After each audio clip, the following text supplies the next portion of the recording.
Es hora de hablar de coyuntura económica. Bienvenidos a este quinto episodio de Coyuntura Económica, el podcast. Esta serie tiene el objetivo de ahondar en los trabajos presentados en el boletín Coyuntura Económica número 10, en el que hablamos de la política social en el contexto de la pandemia en México, el cual ya está disponible y como siempre dejamos el link de descarga gratuita en la descripción de este episodio. Quiero también invitarlos a seguirnos en nuestras redes sociales.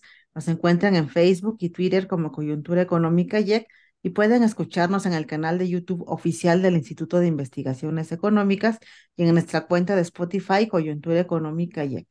El día de hoy nos complace recibir al doctor Saúl Arellano. Les voy a hablar un poco de su trayectoria.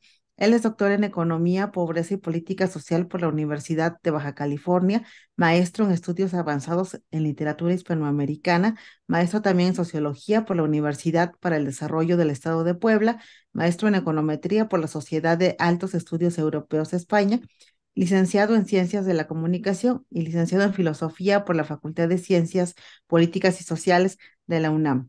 También cuenta con la especialidad en Estadística por la Universidad Nacional de Córdoba, Argentina, el grado de experto en análisis de la información en contextos socioeducativos por la Universidad de Barcelona, España.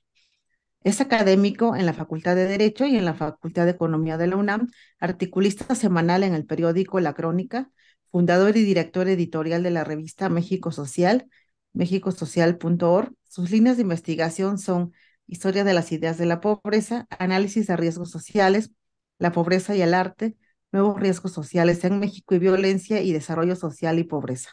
Muchas gracias por acompañarnos el día de hoy, doctor. Es un gran honor tenerlo con nosotros.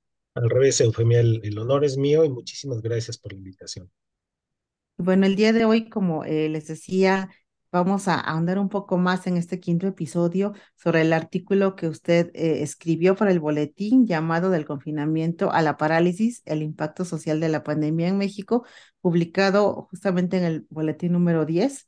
Y sobre esto quisiéramos empezar a preguntar y ahondar en el tema. De entrada, doctor Arellano, ¿cuál fue el costo social de la pandemia para la población más vulnerable, sobre todo la de menores ingresos? Bien, lo que ocurrió con la pandemia fue que, como todas y todos sabemos, hubo una caída muy fuerte del Producto Interno Bruto en el país, prácticamente 8%. Y esta caída lo que provocó fue que la economía, pues evidentemente, tuviera efectos muy negativos para la mayoría de la población. Los más pobres tuvieron una profundización, de acuerdo con lo que tenemos de datos tanto del Coneval como del INEGI, y lo que hemos visto es que se ha profundizado estas condiciones de pobreza. Si entre el 2018 y el 20, que es cuando se llevó a cabo la medición oficial, la medición multidimensional que hace el Coneval cada 2 años, lo que tuvimos fue un incremento de prácticamente 3 millones de personas en pobreza o lo que se llama la pobreza multidimensional. Y posteriormente, o dentro de este grupo de personas en pobreza, tuvimos más de 1 millón que se situaron o se ubicaron en la pobreza extrema. ¿Qué quiere decir esto? Pues ingresos que no alcanzan ni siquiera destinando la totalidad de los ingresos del hogar para adquirir una canasta alimentaria, que es el requerimiento mínimo para la subsistencia humana. Entonces lo que vimos fue esta profundización de la pobreza y lo que vimos desde luego es la precarización del trabajo en muchos sectores, principalmente el sector de los servicios, y también lo vimos en el sector agropecuario, en el sector primario. En estos dos sectores, lo que ocurrió fue que la caída de los ingresos fue muy fuerte, sobre todo en entidades, que lo vamos a comentar, me imagino, más adelante, que tienen su economía sustentada en este sector de la economía. Así es, doctor, y bueno, es altamente preocupante como, bueno, sabemos lo que ha pasado, ¿no? A partir de la pandemia, lo que usted bien comenta, la caída en la actividad económica y más allá de ello, cómo ha impactado de manera preocupante en la pobreza, ¿no? En los índices de pobreza, como ya nos mencionaba usted, en la población vulnerable, que finalmente es la que se ve más afectada y donde el impacto recae de mayor manera, ¿no? El primer impacto se da, yo creo que ahí, entonces es importante entender cómo se da este proceso. Justamente ya nos mencionaba usted lo que ocurre también con los estados de la República, ¿no? Y quisiera sobre esta misma línea preguntarle, en el artículo nos menciona que la pandemia afectó de forma diferenciada a cada uno de los estados de la República. ¿Nos puede decir de manera general cómo es que se dio esta afectación? Sí, claro, lo que vimos con la pandemia es que estados como Quintana Roo y Baja California Sur fueron los que tuvieron el mayor incremento en el porcentaje de personas que fueron consideradas como pobres multidimensionales. Son dos de los estados que tienen esto que se denomina como los centros turísticos planeados, Cancún y Los Cabos fundamentalmente, y en los cuales, pues al darse el cierre de los hoteles, de los restaurantes, de toda la vida, digamos, de convivencia y esparcimiento, pues tuvieron una caída terrible en los ingresos y esto llevó a que tuvieran incrementos muy importantes en el sector de la economía más pobre, ¿no? Pero también vemos otros estados, por ejemplo, Guanajuato, que está en el centro del país y que tiene una industria automotriz muy potente, quizá el clúster automotriz más grande de América Latina. Están ahí empresas como Honda, Toyota, las coreanas, etcétera, General Motors, que es la más antigua en la región. Y vemos cómo este tipo de estados también tuvieron una caída muy importante en los niveles de ingreso, sobre todo de clases medias, que eso es algo bien interesante de observar, Eufemia, porque en esta ocasión, dada la magnitud de la caída de la actividad económica, no solo los pobres padecieron estos efectos, sino que también las clases medias se vieron terriblemente afectadas. Entonces vemos cómo los estados del norte del país tuvieron algunas capacidades de resistencia o resiliencia, como se dice ahora, ante los embates y la caída de la actividad económica, pero estados que dependían directamente o que dependen directamente de los servicios tuvieron incrementos muy importantes. Es el mismo caso de la Ciudad de México, algunas regiones del Estado de México, las zonas turísticas de Veracruz, Puebla, Oaxaca, que tienen enclaves importantes, y no digamos los estados de Chiapas y Yucatán. Entonces, lo que vemos es que esto nos lleva también a una reducción de la desigualdad, pero por las malas razones, hay que decirlo de manera coloquial.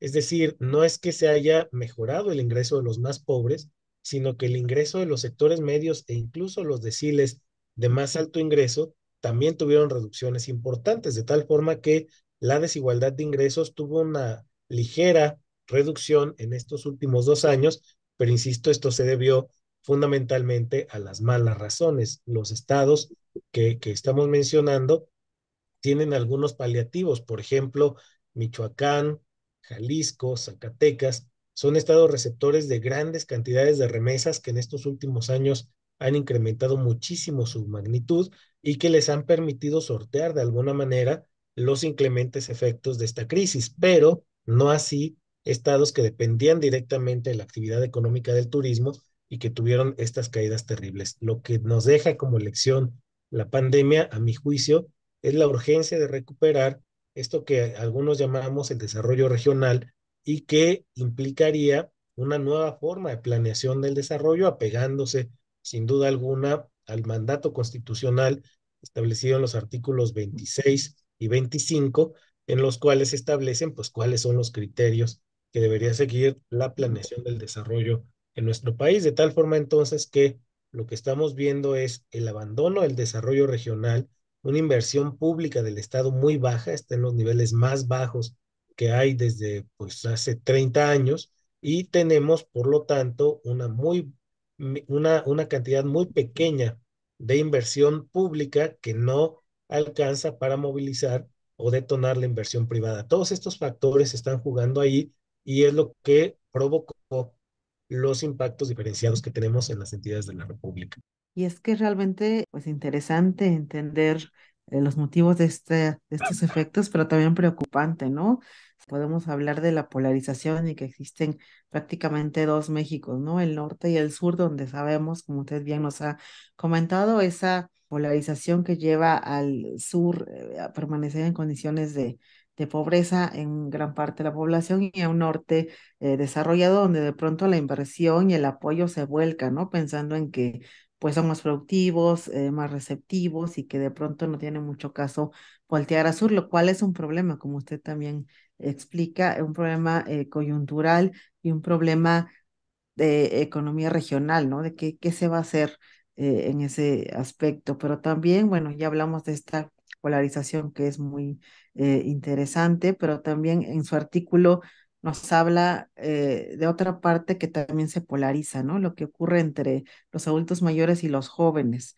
Me gustaría que nos hablara un poco de eso y entender por qué el impacto de la pandemia, de la mano también con la dirección que han tenido los programas sociales en el presente sexenio de manera particular, han tenido también esos efectos diferenciados, sobre todo entre grupos de la población, como ya decíamos, los adultos mayores de 65 años y los menores de 18 años. ¿Por qué se ha dado esto? Bien, lo que hemos visto es que efectivamente entre el 2018 y el 2020 se incrementaron los montos de los apoyos que se otorgan a las personas adultos mayores bajo esta modalidad que se le denomina la pensión universal a las personas adultas mayores, ¿no? Que no es pensión necesariamente, es una transferencia de ingresos y formaría parte, dicho de manera estricta, de un programa de asistencia social que es importante que esté, porque lo que se ha mostrado es que su impacto sí tiene efectos positivos en la reducción de la pobreza. Lo que vimos fue que entre el 2018 y el 2020 prácticamente se redujo en 5 puntos porcentuales, pasó de alrededor del 42% de personas mayores de 65 años en pobreza a prácticamente el 46-47%. Entonces, este impacto tan importante en solo 2 años muestra que el problema de la pobreza en el país está asociado, y esto desde luego por el tipo de medición que lleva a cabo el Coneval, a el nivel de los ingresos de las personas, su estatus laboral y su estatus también de afiliación o no afiliación a la seguridad social. Por el contrario, lo que vimos es que en el mismo periodo, las personas menores de 18 años, es decir, las niñas, niños y adolescentes, lo que vivieron fue un proceso de empobrecimiento y pasaron casi 3 puntos porcentuales más hacia la pobreza entre la población de niñas y niños. Recordemos que México tiene alrededor de 38 millones de niñas, niños y adolescentes en el 2020, de acuerdo con los datos del INEGI. Entonces, esta población que, insisto, incrementó los niveles de pobreza, evidentemente pues está siendo muy desprotegida porque el impacto de la pandemia, el bajo crecimiento económico, les ha llevado a la pérdida de ingresos de los hogares. Esto pone en una enorme situación de vulnerabilidad a las niñas y niños que en la mayoría de los casos dependen del ingreso de sus familias para sobrevivir. Ahora bien, recordemos que México tiene también, Eufemia, un problema enorme en esto que algunos nos atrevemos a llamar una auténtica anomalía económica, que es el trabajo infantil. Recordemos que la Organización Internacional del Trabajo nos habla de que el trabajo infantil tendría la magnitud de una plaga o podría ser considerada como una plaga en el mundo del trabajo. Y esta plaga debe ser erradicada. De acuerdo con el INEGI, y esto es en la encuesta nacional en la materia de trabajo infantil, lo que nos dijo en el 2019, esto fue incluso este levantamiento antes de la pandemia y del confinamiento obligado, lo que tuvimos fue que en la medición ampliada, es decir, utilizando estándares internacionales, México registró alrededor de 3 millones de niñas, niños y adolescentes que trabajan, y entre ellos prácticamente el 95% lo hace en actividades inapropiadas para su edad o bien que están explícitamente prohibidas por la ley y que no deberían estar ahí. Cuando vemos el nivel de ingresos que tienen las niñas y niños y adolescentes que trabajan, no llegan en promedio a 1.5 salarios mínimos. ¿Por qué? Porque la gran mayoría de estas niñas, niños y adolescentes trabajan en negocios familiares, en pequeños changarritos, en la informalidad de plano, o bien en actividades como jornaleras, jornaleros agrícolas. Lo que hacen estas niñas y niños es contribuir con trabajo para que los adultos puedan tener un mayor margen de lo que sería el ingreso familiar.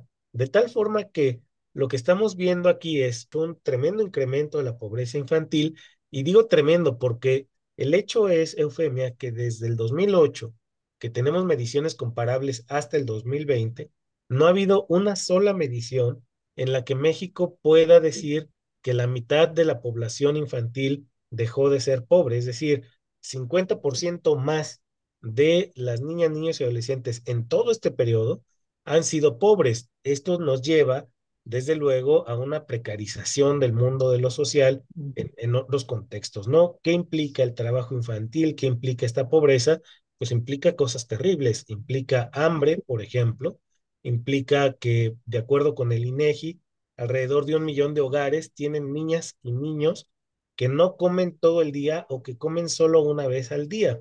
Esta cifra es impresionante porque si estamos hablando de hogares, pues en estos hogares, cuando menos, habría 2 o 3 millones de niñas y niños que están en esta condición. Insisto, no comen todo el día o comen una sola vez al día, mientras que casi el 30% de los hogares donde hay niñas y niños están teniendo problemas severos por falta de recursos económicos para garantizar y satisfacer sus necesidades alimentarias, de tal forma que no tenemos una política pública integral que esté reduciendo la pobreza de manera uniforme. Y esto, a mi juicio, pues tiene que ver con criterios de distribución política del presupuesto, que siempre ha sido así. Digamos, la definición de las partidas presupuestales al pasar por el debate que pasan siempre por el Congreso, con la Secretaría de Hacienda, con la propia Presidencia de la República, evidentemente tiene un cariz político siempre la definición de prioridades de gasto público. Por lo tanto, lo que estamos viendo es una priorización de gasto en población adulta mayor y un abandono, no solamente en términos de inversión reducida para las niñas y niños, sino también la cancelación de programas que resultaban clave para garantizar una mejor alimentación, una mejor salud, una mejor educación para las niñas y los niños. Definitivamente esto es un problema y con lo que usted comenta nos queda muy claro que hay cosas que de pronto hay que visibilizar, ¿no? De mejor manera, como el hecho de que, bueno, la pobreza nos afecta de manera diferenciada, pero no hay que dejar de entender los niveles de pobreza y entender la importancia de las políticas públicas para erradicarlas en todos los niveles, ¿no? No solo concentrarnos en un tipo de población hasta en cierta edad, como usted bien nos comenta respecto a esta polarización que se da, sino en todos por igual, ¿no? Entonces yo creo que esto es algo que hay que hacer y que hay que entender y finalmente también el problema que usted nos comentaba, la cuestión política, ¿no? De la distribución del presupuesto que también nos lleva a pensar en realmente cuáles son las prioridades, ¿no? Que sabemos que esto ha ocurrido desde también sexenios atrás, pero particularmente en este nos salta un poco a la vista el hecho o también el pensar que de repente las estrategias se vayan solo a fines políticos, como recientemente lo manifestaba el presidente, resulta un problema, ¿no? Porque finalmente, como decíamos al inicio, los más afectados son los más pobres, los más vulnerables o los niños que de pronto se ven desprotegidos con estas cifras tan alarmantes que usted nos ha comentado. Y bueno, de frente a esto, finalmente, para cerrar un poco, podría decirnos, ante ya todo este panorama que hemos hablado, ¿qué se vislumbra en el presente año respecto a las políticas públicas de frente tanto a una posible recesión como a una inflación que no se ha desacelerado y que no sabemos bien a bien qué pasa en los próximos meses? ¿Cuál es el panorama, ¿no? Para las políticas públicas y para todo este problema tan complejo y preocupante del que hemos hablado el día de hoy? Sin duda alguna, Eufemia, aquí tenemos el gravísimo problema del muy estrecho margen fiscal del Estado mexicano. El Estado mexicano ha padecido una anemia fiscal desde prácticamente los años 80, cuando se decidió pues, tener esta política de no tener reformas hacendarias, reformas fiscales que sean progresivas, ¿no? Y digo hacendarias y fiscales, porque por un lado la reforma fiscal implicaría tener un esquema en el que aporten más quienes tienen más, y desde luego también criterios de distribución y aplicación de estos recursos en un esquema que se nos olvida a veces, pero es un esquema federal. Es decir, uno de los grandes problemas que enfrentamos en el país es que desde la década pasada, prácticamente desde el 2008, cuando se analiza el gasto público, lo que vemos es una tendencia a la concentración de quien ejecuta el gasto. Y mientras más pasan los años, más se concentra el recurso o los recursos en el Ejecutivo Federal. Esto con el estrechísimo margen fiscal que tenemos, es decir, lo voy a poner en términos muy coloquiales, la población está creciendo, se habla ya de que tenemos alrededor de 130 millones de habitantes en el país, pero la economía no crece, la economía no se ha recuperado todavía a los niveles que teníamos en el 2018. Ahora nuestra economía es más pequeña que hace prácticamente ya 5 años. De tal forma que, pues ahora somos más y la cobija sigue siendo del mismo tamaño para cubrirnos, o en este caso, incluso un poco menor. Esto implica, desde luego, que los recursos sean insuficientes, pero además de todo, el tema de la definición de las prioridades. UNICEF dice que el estado que guarda la niñez en un país determinado es el reflejo fiel de sus prioridades y valores. Yo regreso al tema de la niñez porque las políticas públicas que tenemos en nuestro país están diseñadas con criterios, lo dijo el propio Ejecutivo Federal, políticos, pero sobre todo son programas que están diseñados desde una perspectiva de gobierno que piensa o que asume que su responsabilidad es prestar servicios, pero lo que se nos está olvidando es que la Constitución mexicana tuvo una enorme, profunda reforma en el 2011. Ya tenemos más de una década con esta importantísima reforma, que es en materia de derechos humanos. Y esta reforma que se llevó a cabo en aquel verano del 2011, lo que establece es que el gobierno, el Estado en su conjunto, deben cumplir los derechos humanos que están consagrados y reconocidos en la Carta Magna. Entonces requeriríamos una reconversión del gobierno para volcarlo al cumplimiento de derechos, y eso implicaría, por supuesto, la inversión en términos de una transformación radical de dónde ponemos el dinero. Por ejemplo, el principio del interés superior de la niñez, tal como está redactado en el artículo 4 de la Constitución, implicaría un rediseño integral del gobierno para darle el cumplimiento a este mandato, que significa, nuevamente, citando al UNICEF y al Comité del Niño del Alto Comisionado de los Derechos Humanos, implica destinar hasta el máximo de los recursos disponibles para la garantía integral de los derechos de este grupo de población. Bajo un supuesto, un país que es apropiado para la infancia, pues es un país apropiado para casi todo el mundo, ¿no? Entonces, requeriríamos una reconversión del gobierno, porque las políticas públicas que ha implementado este gobierno no tuvieron un análisis previo para su diseño, ya no digamos en términos de estructura, de capacidades operativas, sino sobre todo de pertinencia. Este gobierno lamentablemente actúa con base en prejuicios, toma decisiones con base en creencias que no necesariamente están sustentadas en una evidencia relevante. Desde esta perspectiva, no se analizó la pertinencia que tenían los programas y las grandes obras de infraestructura que ha implementado y que ha echado a andar este gobierno. Por ejemplo, el Tren Maya, no sabemos todavía, o no se conoce al menos públicamente, algún estudio de mercado serio que nos dé cuenta de cuánto tiempo va a pasar para que tengamos el retorno de la inversión que se tiene ahí. Lo mismo ocurre con el aeropuerto Felipe Ángeles, y lo mismo ocurre con la refinería de Dos Bocas.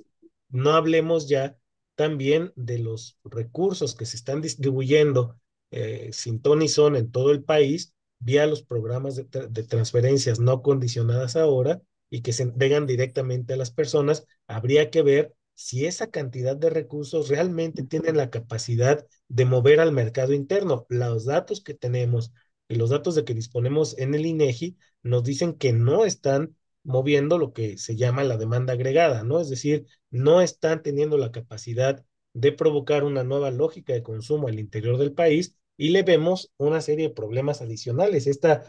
Digamos, festinamiento que hace el gobierno de la República respecto de que el dólar está en un precio que nunca habíamos visto. Bueno, pues se les olvida que eso afecta a las exportaciones, que es el sector más dinámico de nuestro país y que es el que de alguna manera ha impulsado la reactivación en los últimos meses. Entonces, habría que ir ponderando con mayor seriedad, con menor ligereza, este tipo de factores, y reconocer que hay dos conceptos o dos categorías que marcan el 2023. Uno, la política como tal ya inicia la disputa por la sucesión presidencial, ahora sí en serio, y la otra es el tema relativo a cómo le vamos a hacer para promover una nueva reforma fiscal que no puede posponerse más y que debería llevarnos, sin duda alguna, a aliviar esta anemia fiscal y esta carencia de recursos que tiene el gobierno de la República.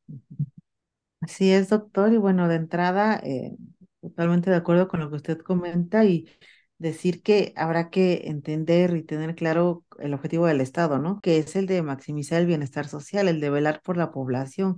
Y en ese sentido, enfocar las prioridades hacia donde debe, ¿no? De pronto entender qué pasa con la niñez y si de repente los programas sociales son importantes, pero no solo como un paliativo a la pobreza, ¿no? Sino como, yo diría, con la visión o el objetivo de canalizar ese recurso para que finalmente salgan de esa zona, ¿no? De pobreza extrema, de pobreza y no solo permanezcan ahora, como lo mencionó usted, como se decía ya en el Ejecutivo, como una cuestión política, sino que esto tenga el objetivo de disminuir realmente los niveles de pobreza, ¿no? Y de pronto las prioridades se van de ahí, se van hacia obras públicas, como ya bien comentaba, o también se ha descuidado también mucho la cuestión de género, ¿no? Que de repente también está sale a colación por esta parte, de repente se dice dudosa o de pronto a modo, donde parte del presupuesto destinado a género se va también a programas sociales de adultos mayores de 65 y más. Entonces es todo un problema estructural o todo un tema que habrá que repensar, como usted ya bien comenta también, pues se vienen las elecciones, es un problema que venimos arrastrando ya desde hace mucho y ante este punto de quiebre de la pandemia y todo se ha acelerado toda esta cuestión de incremento de la pobreza, de menor crecimiento y es un conjunto, ¿no? Una bola de nieve que de pronto va creciendo y creciendo y que no sabemos a dónde lleve y de repente no es por sonar desalentadores, pero como bien comenta también usted, si no se hace algo, de repente no habrá margen después para accionar, ¿no? Finalmente habrá que repensar todo esto, considerarlo y saber que hay que hacer algo y que el Estado debe cumplir el papel que se tiene pensado desde un inicio, ¿no? Y que habrá que priorizar o enfocarnos hacia esa maximización social y hacia afectar menos a los que menos tienen. Y pues, bueno, doctora Arellano, no me queda más que agradecerle por acompañarnos en este quinto episodio. Realmente ha sido un tema muy interesante del que pues se ha estado hablando mucho en los últimos días. Agradecemos mucho que se haya dado este espacio, que haya colaborado con nosotros tanto en el boletín como en el podcast y ampliar la información para nuestros lectores. Ha sido un gusto poder conversar con ustedes este tema tan importante y coyuntural. Muchísimas gracias, Eufemia. Quisiera, antes de despedirme, solamente señalar dos datos que me parece que son súper relevantes, porque cuando hablamos de estos temas en la dimensión económica, suelen dejarse de lado otras implicaciones. Voy a poner el caso de los delitos sexuales. En los últimos 5 años hemos visto un incremento brutal, y el adjetivo no puede ser diferente, en términos de el número de denuncias presentadas por los delitos de violación, violencia intrafamiliar, violencia de género, que esto va ligado a lo que usted decía respecto del recorte, ¿no? En diferentes áreas que son clave y prioritarias para el Estado, pero también está la dimensión, llamemos, de la violencia estructural, en la cual no solamente tenemos datos respecto al feminicidio, que es una emergencia nacional, como lo han dicho todas las colectivas que trabajan y las expertas en estos temas, sino que tenemos una tasa de feminicidio impresentable, 1.3 por cada 100,000 mujeres en el país, que insisto es un dato de pavor. Sin embargo, cuando revisamos los datos relativos, por ejemplo, a la niñez, que yo quiero hacer mucho énfasis en esto, en el índice de los derechos de la niñez que acabamos de presentar con el doctor Mario Luis Fuentes, lo que documentamos es que la tasa de mortalidad por homicidio intencional de niñas y niños es de 3.8, es decir, es prácticamente 3 veces la tasa de feminicidios.